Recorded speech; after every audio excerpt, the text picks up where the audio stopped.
Batman may be a superhero, but the Batman's best scene might be one that pauses the action and reminds him of his own humanity. Warning: spoilers for the Batman ahead. The Batman director, Matt Reeves' vision for the Caped Crusader is finally here, and its grounded, gritty crime thriller approach seems to be sitting very well with critics and audiences alike. The film places fans early on in the story of Batman, his second year fighting crime in Gotham City.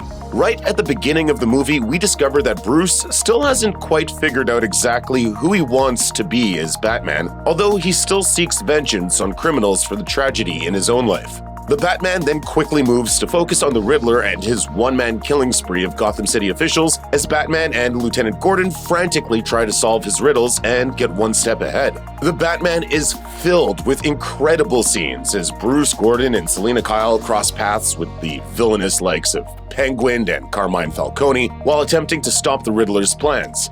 There are brutal fights, Batmobile chases, base jumping scenes, and intense conversations between Batman and the Riddler.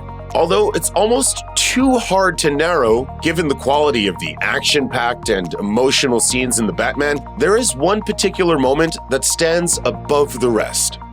Maybe we're not so different. Who are you under there? During the middle of the film, Batman and Gordon have recently discovered that Bruce Wayne is the Riddler's next potential victim. Alfred is nearly killed in the process and hospitalized.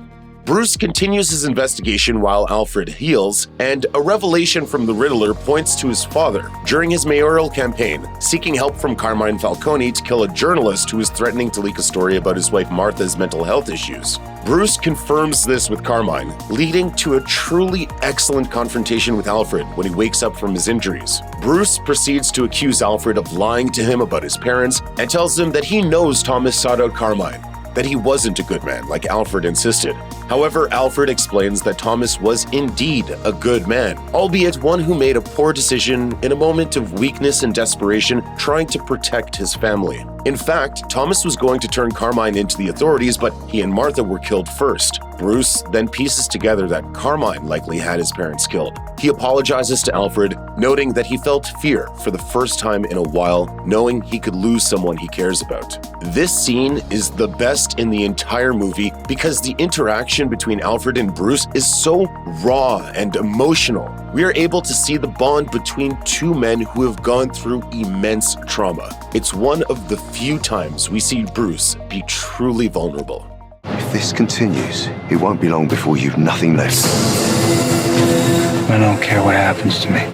It's no secret that Batman always has his guard up. Not often are we able to truly see Bruce Wayne in a vulnerable state, much less in a position where he admits to feeling fear, as that is the main tool that he uses against those who would do evil. That's why it's so important that we were able to witness Bruce come to the realization that he will always still feel fear when it comes to the people that he holds close. Bruce seems to realize that fear can never truly be eliminated, only overcome. This interaction offers him a chance to slow down and consider more of who he wants to be, who he wants Batman to be, and how he wants to continue pursuing the Riddler. Not to mention, this conversation between Alfred and Bruce is truly the only time the deaths of Bruce's parents are discussed openly. Alfred notes that Bruce was only a boy, and although Bruce blamed himself, Alfred was the one who felt responsible, even explaining that he felt like he couldn't be the father Bruce needed. This scene just provides much-needed healing between two broken characters, only assisting in the realization Bruce comes to at the end of the film about what he wants Batman to stand for. Although it's a close call, and there are many expertly crafted and acted sequences in the Batman, this hospital bed scene perfectly gets to the core of Bruce's struggle as both a man and as Batman. Check out one of our newest videos right here. Plus, even more Looper videos about the Batman are coming soon. Subscribe to our YouTube channel and hit the bell so you don't miss a single one.